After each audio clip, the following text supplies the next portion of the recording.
Thank you. Thrissur നീ വരികയല്ലേ? ഇതെങ്ങനെ സാധ്യമാകും? രണ്ടുപേർക്കും ഒരേ അടയാളം. ദൈവമേ, ഞാൻ ഈ കാണുന്നത് സത്യമാണോ? ബോസ് എന്തായാലും പോയിക്കോ, ഞാൻ കുറച്ച് സമയം കൊണ്ട് കഴിഞ്ഞിട്ട് വന്നേക്കാം. എന്തുപറ്റി? അത് മുതലാളി പറഞ്ഞ ആ പണിയില്ലേ, അതിനു വേണ്ടിയാ. Okay okay, carry on carry on.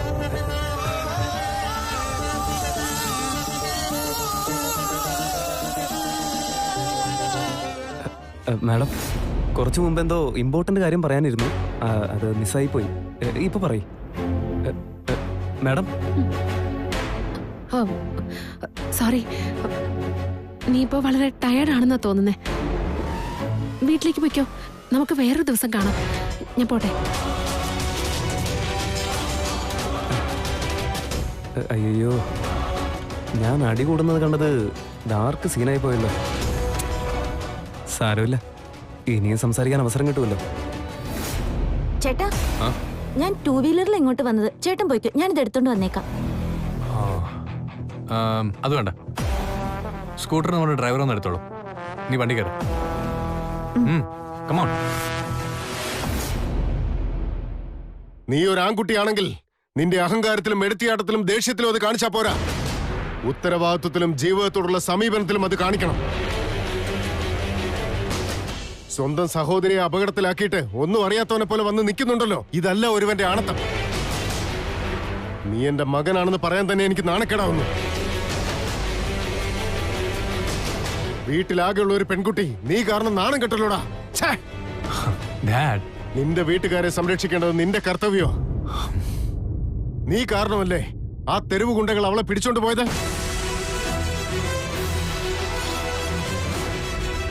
അവരെങ്ങാനും phone ചെയ്തില്ലായിരുന്നെങ്കിൽ നിന്റെ ഈ അനിയത്തി എവിടെയാണെന്ന് നീ എങ്ങനെ കണ്ടുപിടിച്ചേനെ? ഡാഡ്, അവളെ ഞാൻ പോയി രക്ഷിച്ചോണ്ട് വന്നില്ലേ, പിന്നെന്താ? ഇഡിയറ്റ്, എന്താണ് നിന്റെ മനസ്സിലെ വിചാരം? ഇതെന്താ സിനിമയോ? നീ ആരാടാ അതിലെ ഹീറോയോ? നീയും തൃശ്ശൂരും ചേർന്ന് വീണയെ കൂട്ടിക്കൊണ്ട് വന്നു, ഓക്കെ. പക്ഷെ എപ്പോഴും നീ വിചാരിക്കുന്ന പോലെ നടക്കണമെന്നില്ല.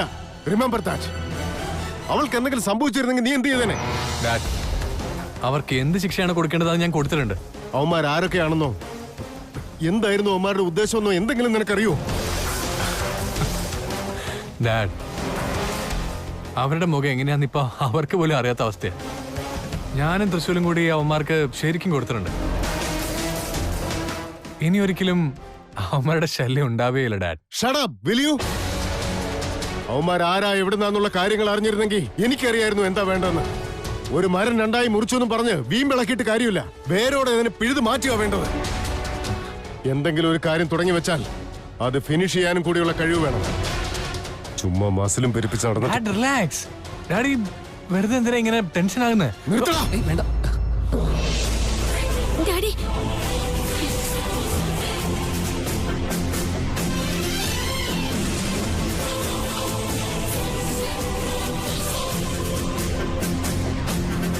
പ്രായപൂർത്തിയായ ഒരു മകനെ എല്ലാവരുടെയും മുമ്പിൽ വെച്ച് ഇങ്ങനെ അപമാനിക്കല്ലേ, നാണക്കേടാ.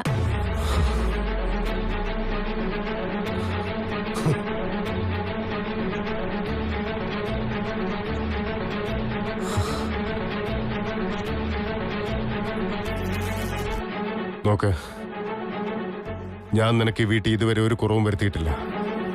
അതറിയാലോ. അത് നീയായിട്ട് ഇല്ലാതാക്കാൻ നോക്കരുത്. തെറ്റ് സംഭവിച്ചാൽ അത് സമ്മതിക്കണം. അത് സമ്മതിക്കുമ്പോഴാണ് മനുഷ്യർക്ക് തിരിച്ചറിവുണ്ടാകുന്നത്. ഇനി ഒരിക്കൽ കൂടി എന്റെ വീട്ടിൽ ഇതുപോലെ എന്തെങ്കിലും സംഭവിച്ചാൽ എന്റെ പ്രതികരണം ഇതായിരിക്കില്ല.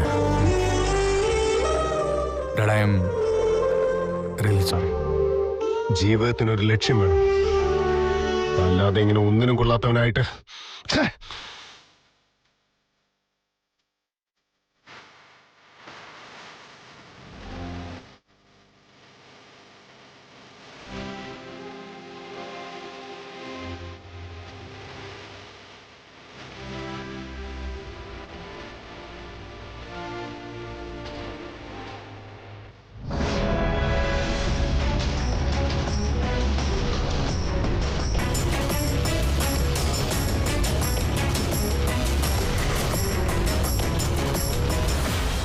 ത്രിവിക്രമനും തൃശൂലും, ഇവർ രണ്ടുപേരിൽ ആരാണ് യഥാർത്ഥ ആദിശേഷൻ എന്ന് കണ്ടുപിടിക്കാൻ ശിവാനി വളരെയധികം കഷ്ടപ്പെടുകയാണല്ലോ ഗുരുദേവ.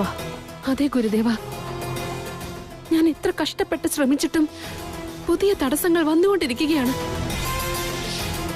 അങ്ങ് പറഞ്ഞതുപോലെ എനിക്ക് വളരെ കുറച്ച് സമയമേ ഉള്ളൂ. ഞാൻ എന്ത് തെറ്റ് ചെയ്തിട്ടാണ് എനിക്ക് ഇങ്ങനെ ഒരു ശിക്ഷ? സത്യത്തിന്റെ മാർഗത്തിലൂടെ സഞ്ചരിക്കുന്നുവെങ്കിൽ സാഹചര്യങ്ങൾ എതിരായി വരും. പക്ഷേ ഒടുക്കം ലഭിക്കാനിരിക്കുന്ന സന്തോഷത്തെക്കുറിച്ച് ഓർത്താൽ ആരംഭത്തിലെ സംഘർഷങ്ങൾ മറക്കുവാൻ കഴിയും. അതിനർത്ഥം ഈ പ്രശ്നത്തിനൊരു പോംവഴിയും ഇല്ലെന്നാണോ? ഇനി ഞാൻ എന്ത് ചെയ്യും? പറയൂ ഗുരുദേവ, ഈ രണ്ടുപേരുടെയും ദേഹത്ത് എങ്ങനെയാണ് ഒരേ ചിഹ്നം വന്നത്? ഗുരുദേവ, ത്രിവിക്രമനായാലും തൃശൂലായാലും ഇവരിൽ ഒരാളുടെ ശരീരത്തിലാണ് നമ്മുടെ ആദിശേഷൻ ലയിച്ചിരിക്കുന്നതെന്ന് അങ്ങ് തന്നെയല്ലേ അരുളിയത്? അതെങ്ങനെ സംഭവിക്കും? അതെങ്ങനെ സാധ്യമാകും ഗുരുദേവ? അതെ, ഞാൻ പറഞ്ഞിരിക്കുന്നതെല്ലാം തികച്ചും സത്യമാണ്. ഒരു വാളിന്റെ ഉറയിൽ ഒരു ഖഡ്ഗം മാത്രമേ വയ്ക്കുവാൻ സാധിക്കൂ. ഒരാത്മാവ് രണ്ട് ദേഹങ്ങളിൽ ലയിക്കുന്നത് പ്രകൃതിക്ക് നിരക്കാത്ത കാര്യമല്ലേ? ആത്മാവിനെ പകുക്കുവാൻ സാധ്യമേയല്ല. അയനം ചിന്തന്തി ശാസ്ത്രാണി. ആ രണ്ടുപേരിൽ ഒരുവൻ മാത്രമാകുന്നു ആദിശേഷൻ. അങ്ങനെയെങ്കിൽ എങ്ങനെയാണ് രണ്ടുപേർക്കും ഒരേ ചിഹ്നം വന്നത്? എങ്ങനെയാണ് രണ്ടുപേർക്കും ഒരേ ലക്ഷണങ്ങൾ വരിക? എന്തോ എവിടെയോ തെറ്റ് സംഭവിച്ചിട്ടുണ്ടെന്നാണ് എനിക്ക് തോന്നുന്നത് ഗുരുദേവ. വിധിയെ തെറ്റിദ്ധരിപ്പിക്കുവാനാവില്ല. അത് മനസ്സിലാക്കാതെ ഇങ്ങനെ പുലമ്പിക്കൊണ്ടിരിക്കുന്ന നിനക്കാണ് പിഴച്ചുപോയത്. നിന്റെ കർമ്മത്തെ ശ്രദ്ധയോടെ സമീപിക്കുക. ആ രണ്ടുപേരിൽ ആദിശേഷൻ ആരാണെന്നുള്ളത് കണ്ടുപിടിക്കുന്ന കാര്യമല്ലാതെ വേറെ എന്താണ് നിനക്കുള്ളത്? മനസ്സിനെ ചാഞ്ചാടാൻ അനുവദിക്കാതിരിക്കുക. പോകുന്ന വഴിയും ചേരേണ്ട ലക്ഷ്യവും രണ്ടും അറിഞ്ഞുകൊണ്ട് തന്നെ മുന്നേറുക. അപ്പോൾ വിജയം നിന്റേതായിരിക്കും. കഷ്ടപ്പാടുകൾ സഹിക്കേണ്ടി വരും. പക്ഷേ വിധിയുടെ മായ മറ്റൊന്നാണെങ്കിൽ നമ്മളാൽ ഒന്നും സാധ്യമല്ല.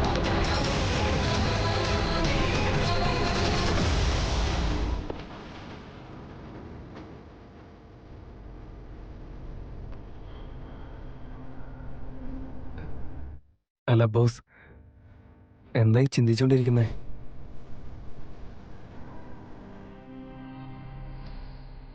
നമ്മളെ സ്വന്തം വീട്ടുകാർ തന്നെ തെറ്റിദ്ധരിക്കുമ്പോ അത് വലിയ വേദനയാണ്. എല്ലാവരുടെ മുമ്പിൽ വെച്ച് ഡാഡി എന്നെ വായി തോന്നിയതൊക്കെ വിളിച്ചു പറഞ്ഞത്. നല്ല കാര്യം ചെയ്തിട്ടും ചീത്ത പേര് മാത്രം ബാക്കി. എനിക്ക് ഭയങ്കരമായിട്ട് ഹേട്ടായിടാം. അത് പിന്നെ ബോസ്, സ്വന്തം അച്ഛൻ അങ്ങനെയൊക്കെ പറഞ്ഞു എന്ന് കരുതി വിഷമിച്ചിരിക്കുകയാണോ? എടാ, ഞാൻ അത്രയ്ക്ക് ഇറസ്പോൺസിബിൾ ആണോടാ? നീ എൻ്റെ കൂടെ അവിടെ ഉണ്ടായിരുന്നല്ലേ? അവന്മാർ നമ്മുടെ വീടിനോട് വളരെ മോശമായിട്ട് പെരുമാറിയോണ്ടല്ലേ നമ്മൾ അടിച്ചോടിച്ചത്. അതിലെന്താ തെറ്റുള്ളേ? ഡാഡി പക്ഷെ വെറുതെ എന്നെ കൊച്ചു മുതലാളി, ഇതിപ്പോ അച്ഛൻ അങ്ങനെയൊക്കെ പറഞ്ഞെന്ന് കരുതി ടെൻഷൻ അടിക്കേണ്ട കാര്യമില്ല. അവര് വീണ മേഡത്തെ കുറിച്ച് ഓർത്ത് പറഞ്ഞതായിരിക്കുന്നേ. ആ നോക്ക്, എല്ലാ അച്ഛനമ്മമാർക്കും ആൺമക്കളെക്കാളും പെൺമക്കളോട് കുറച്ച് കൂടുതൽ സ്നേഹവും വാത്സല്യമൊക്കെ ഉണ്ടാവുന്നേ, ശരിയല്ലേ? എടാ, സ്നേഹവും വാത്സല്യവും എല്ലാം അവളോടായിക്കോട്ടെ, അതിലൊന്നും എനിക്കൊരു കുഴപ്പമില്ല. പക്ഷെ എന്നോട് എന്തിനാ ദേഷ്യപ്പെടുന്നേ? എല്ലാവരുടെ മുമ്പിൽ വെച്ച് ഞാൻ കുറ്റക്കാരാണെന്ന് എത്ര വട്ടം പറഞ്ഞെന്നറിയോ? അതെനിക്ക് സഹിക്കാൻ പറ്റുന്നില്ലടാ. അവർക്ക് നിങ്ങളോട് ദേഷ്യം ഉണ്ടായിട്ടൊന്നല്ല ഇങ്ങനെ സംസാരിക്കുന്നത്. അതായത് അവർ നിങ്ങളോട് സ്നേഹം പ്രകടിപ്പിക്കാത്തതായിരിക്കും. കുറച്ചൊന്ന് കഴിഞ്ഞോട്ടെ, എല്ലാം ശരിയാവുന്നേ. നോക്ക് തൃശ്ശൂർ, ഞാൻ ആവശ്യമില്ലാത്ത പ്രശ്നങ്ങളൊന്നും ഉണ്ടാക്കാറില്ല എന്ന് എനിക്ക് അറിയാവുന്നല്ലേ. എന്തൊക്കെ പ്രശ്നങ്ങൾ ഉണ്ടായാലും നീ എൻ്റെ കൂടെ തന്നെ ഉണ്ടാവാറുണ്ട്. നമ്മൾ ഒരുമിച്ചല്ല അവന്മാരെ അടിച്ചു ഓടിച്ചത്. നമ്മൾ കൊടുത്തടി അവന്മാർ ജീവിതത്തിൽ ഒരിക്കലും മറക്കാൻ പോകുന്നില്ല. പക്ഷെ എൻ്റെ ഡാഡി ആണെങ്കിലോ, ഞാൻ എന്ത് ചെയ്താലും കുറ്റം മാത്രമേ കണ്ടുപിടിക്കുള്ളൂ. എന്തൊക്കെയായാലും മുതലാളി പറഞ്ഞ ഒരു കാര്യം ശരിയാ. അവരാരാണ്, എന്തിനു വന്നു, എവിടെ നിന്ന് വന്നു, അവരുടെ ഉദ്ദേശം എന്താണ്, അതൊക്കെ അറിഞ്ഞിരിക്കേണ്ട കാര്യമല്ലേ? അതെ, നമ്മളെ ഇങ്ങോട്ട് തേടി വന്ന് പ്രശ്നം ഉണ്ടാക്കിയ അവന്മാർ ആരായിരിക്കും? എടാ, സ്നേഹവും വാത്സല്യവും എല്ലാം അവളോടായിക്കോട്ടെ, അതിലൊന്നും എനിക്കൊരു കുഴപ്പമില്ല. പക്ഷെ എന്നോട് എന്തിനാ ദേഷ്യപ്പെടുന്നേ? എല്ലാവരുടെ മുമ്പിൽ വെച്ച് ഞാൻ കുറ്റക്കാരാണെന്ന് എത്ര വട്ടം പറഞ്ഞെന്നറിയോ? അതെനിക്ക് സഹിക്കാൻ പറ്റുന്നില്ലടാ. അവർക്ക് നിങ്ങളോട് ദേഷ്യം ഉണ്ടായിട്ടൊന്നല്ല ഇങ്ങനെ സംസാരിക്കുന്നത്. അതായത് അവർ നിങ്ങളോട് സ്നേഹം പ്രകടിപ്പിക്കാത്തതായിരിക്കും. കുറച്ചൊന്ന് കഴിഞ്ഞോട്ടെ, എല്ലാം ശരിയാവുന്നേ. നോക്ക് തൃശ്ശൂർ, ഞാൻ ആവശ്യമില്ലാത്ത പ്രശ്നങ്ങളൊന്നും ഉണ്ടാക്കാറില്ല എന്ന് എനിക്ക് അറിയാവുന്നല്ലേ.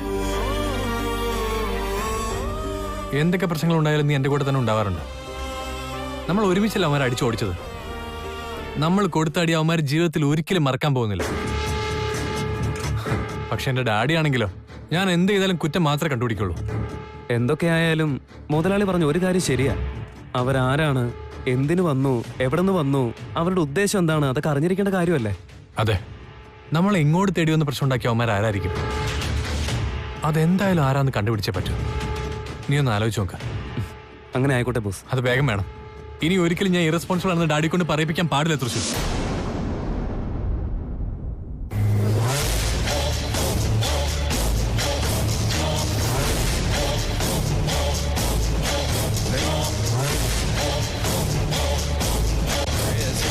ഒരു ചെറിയ ജോലി അതുപോലും നിങ്ങൾക്ക് ചെയ്യാൻ പറ്റിയില്ലേ? നിന്റെയൊക്കെ മുഖം കണ്ടിട്ട് എനിക്ക് നാണക്കേടാവുന്നു. പൈസ വേണം പൈസ വേണം എന്ന് ചോദിക്കാറില്ലേ? ഞാൻ തന്ന പൈസക്ക് ഇതാണോ നീ ചെയ്ത ജോലി? 2 പിള്ളേരുടെ നിന്ന് അടിയും വാങ്ങി വന്നിരിക്കുന്നു. നിന്റെയൊക്കെ വർഗത്തിനെ നാണക്കേടാ. ബോസ്, അത് എന്താ പറ്റിയെന്ന് വെച്ചാ? നിർത്ത്. ഒന്നും പറയണ്ട. നിങ്ങളെങ്ങാനും അവരുടെ കയ്യിൽ പെട്ടിരുന്നെങ്കിൽ ഒരു നാണവും മര്യാദയും ഇല്ലാതെ നീയൊക്കെ എന്റെ പേരും പറഞ്ഞേനെ. ഈ കനകദുർഗയിൽ എവിടെയും നിന്നെ ഒന്നും കണ്ടുപോകരുത്. വാക്ക് തെറ്റിച്ച് നിന്നെ എങ്ങാനും എവിടെയെങ്കിലും കണ്ടാൽ എന്റെ കയ്യിൽ നിന്ന് നീയൊക്കെ മേടിക്കും. പോടാ മുന്നിന്ന്.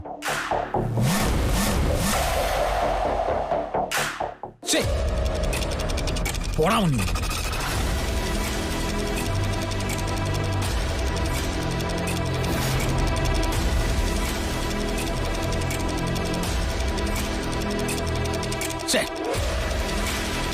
ദിഗ്വിജയന്റെ മകനെയും മകളെയും ഒരുമിച്ച് തീർക്കാമായിരുന്നു. പ്ലാൻ ചെയ്ത പോലെ ഒന്നും നടന്നില്ല. എല്ലാം ഫെയിലായി പോയി. അടുത്തത് ഇനി എന്ത് ചെയ്യും? അവനെ എനിക്ക് നശിപ്പിച്ചേ മതിയാകൂ. അവന് കെണി ഒരുക്കുന്നത് ആലോചിച്ചിട്ട് വേണം. എന്ത് വഴി ഞാൻ തെരഞ്ഞെടുക്കണം? എന്ത് ഞാൻ ചെയ്യണം?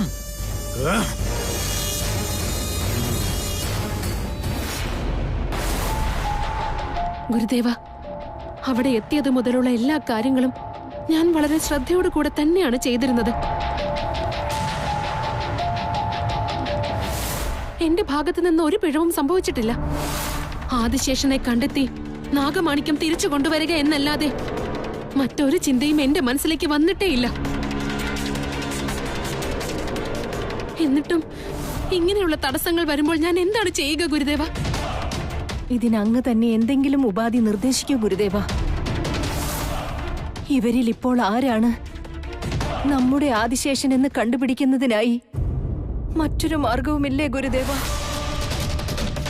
ഗുരുദേവ, സാധ്യമായ എന്തെങ്കിലും ഒരു വഴി മന്ത്രങ്ങളിലൂടെയോ മറ്റു മാർഗത്തിലൂടെയോ ഉണ്ടാവില്ലേ? എന്തെങ്കിലും ഒരു പോംവഴി പറയൂ ഗുരുദേവ. ഒരു മാർഗമുണ്ട്. നമ്മുടെ നാഗലോകത്തിലെ നാഗപുഷ്പമുണ്ടല്ലോ, ആ പുഷ്പത്തിന് ഒരു പ്രത്യേകതയുണ്ട്. നാഗലോകത്തിലെ അംഗങ്ങൾ ഏതു രൂപത്തിലൊക്കെ ആണെങ്കിലും ആ പുഷ്പത്തിലൊന്ന് സ്പർശിച്ചാൽ ഉടൻ നാഗമായി മാറും. ആണോ? അങ്ങനെയാണെങ്കിൽ അവർ രണ്ടുപേരിൽ യഥാർത്ഥ ആദിശേഷനെ നമുക്ക് കണ്ടുപിടിക്കാൻ വളരെ എളുപ്പമായിരിക്കുമല്ലേ ഗുരുദേവ? അതെ ശിവാനി, ആ നാഗപുഷ്പവും കൊണ്ടുവയ്ക്കുള്ളൂ. ആ പുഷ്പം അവർക്ക് സ്പർശിക്കാവുന്ന ഒരിടത്ത് വയ്ക്കണം. അത് സ്പർശിക്കുന്ന ഉടനെ ആരാണോ നാഗമായി പരിണമിക്കുന്നത് അവനാണ് ആദിശേഷൻ. അങ്ങനെയെങ്കിൽ അത് ഞാൻ എത്രയും പെട്ടെന്ന് തന്നെ ചെയ്ത് എന്റെ ആദിശേഷനെ കണ്ടുപിടിക്കും. എന്നിരുന്നാലും ഈ പരീക്ഷണങ്ങൾ ഒന്നും തന്നെ ആവർത്തിക്കുവാൻ പാടുള്ളതല്ല. എന്തെന്നാൽ നാഗലോകത്തിന്റെ ആചാരാനുഷ്ഠാനങ്ങൾ പുറം ലോകം അറിയുവാനുള്ള സാധ്യതയുണ്ട്. ആയതിനാൽ നമ്മെ ശ്രദ്ധിക്കേണ്ടത് നാം തന്നെയാണ്. ആവശ്യമില്ലാതെ ഇതൊന്നും തന്നെ പ്രയോഗിക്കരുത്. ഇപ്പോൾ നിനക്കത് അനിവാര്യമായതിനാലാണ് നാം നിനക്ക് അനുവാദം നൽകിയിരിക്കുന്നത്. പ്രണാമം ഗുരുദേവ. പ്രണാമം നാഗമാത. രണ്ടുപേരും വിജയിച്ചു വരൂ.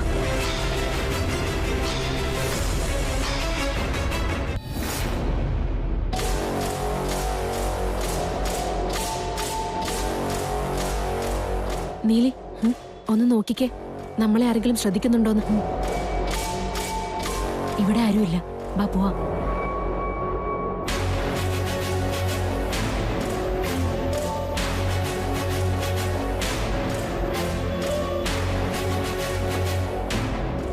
പക്ഷേ ഇതെവിടെ വെക്കും? വാതിൽ തുറന്നാലുടൻ കാണുന്ന വിധത്തിലാണെങ്കിൽ അവിടെ വെക്കാം.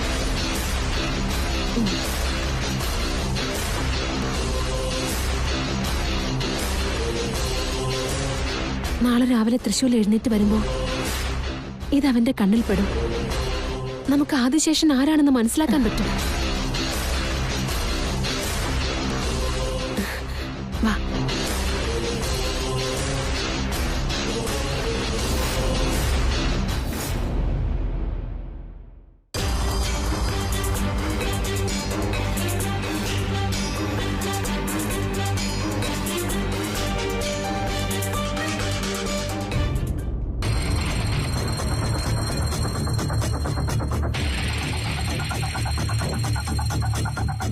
നീലി, തൃശ്ശൂരിൽ ഇനി ഉണർന്നിട്ടില്ലെന്നാ തോന്നുന്നേ. ഇനി നമ്മൾ എന്ത് ചെയ്യും? സമാധാനമായിട്ടിരിക്കും ശിവാനി, ഒന്നും ആലോചിച്ച് കൂട്ടണ്ട. അവൻ എന്തായാലും ആ പൂവിന്റെ അടുത്ത് ചെല്ലും. ഇല്ല നീലി, എനിക്കിനി കാത്തിരിക്കാൻ പറ്റില്ല. നമ്മൾ എന്തെങ്കിലും ചെയ്തേ പറ്റും. എന്താ ചെയ്യാൻ പോന്നെ? ഇനി നോക്കിക്കോ, തൃശ്ശൂരിൽ എങ്ങനെയാണ് ആ പുഷ്പത്തിന്റെ അടുത്ത് എത്തിക്കുന്നതെന്ന്.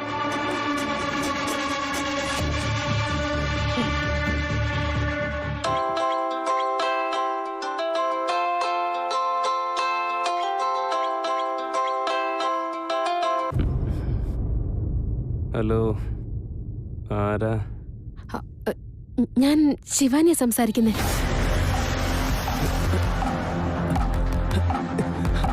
ഹലോ ഹലോ ഹലോ, ഇതെന്താ ഈ രാവിലെ തന്നെ ഈ സമയത്ത് വിളിച്ചതിന്റെ കാര്യം എന്താ? പറയ്.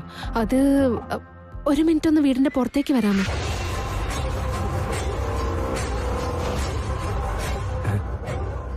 എന്തിനാ? ഞാൻ പുറത്തേക്ക്? ഓ, നിങ്ങള് പുറത്ത് നിൽക്കുന്നുണ്ടോ? നീ പുറത്തേക്ക് വാ, പറയാം. ഒരു മിനിറ്റ്, ദേ വരുന്നു.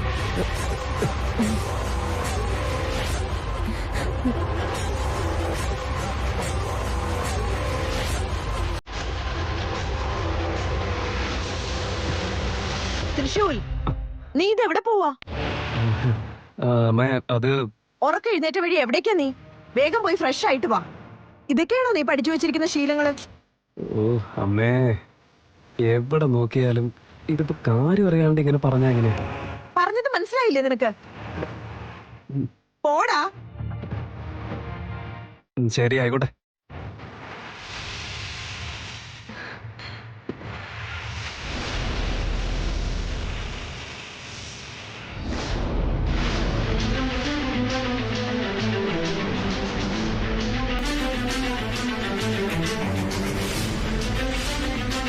ശിവാനി, അങ്ങോട്ട് നോക്ക്. ത്രിവിക്രമൻ.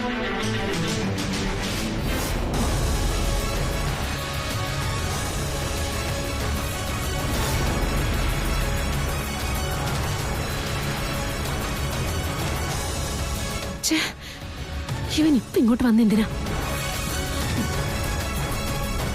തൃശ്ശൂർ,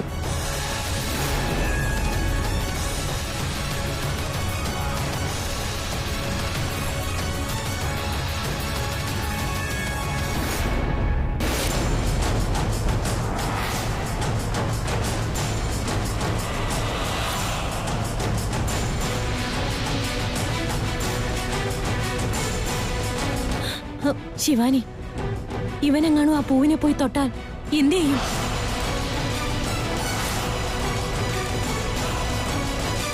നമ്മൾ ആ പുഷ്പം കൊണ്ടുവച്ചിരിക്കുന്നത് തൃശ്ശൂലിന് വേണ്ടിയാ. അതിൽ ഇവൻ തൊട്ടാലും നമുക്ക് സത്യം അറിയാൻ സാധിക്കും. നമുക്ക് നോക്കാം. വാവ്, ഇത് കൊള്ളാലോ, നല്ല രസമുണ്ടല്ലോ കാണാൻ.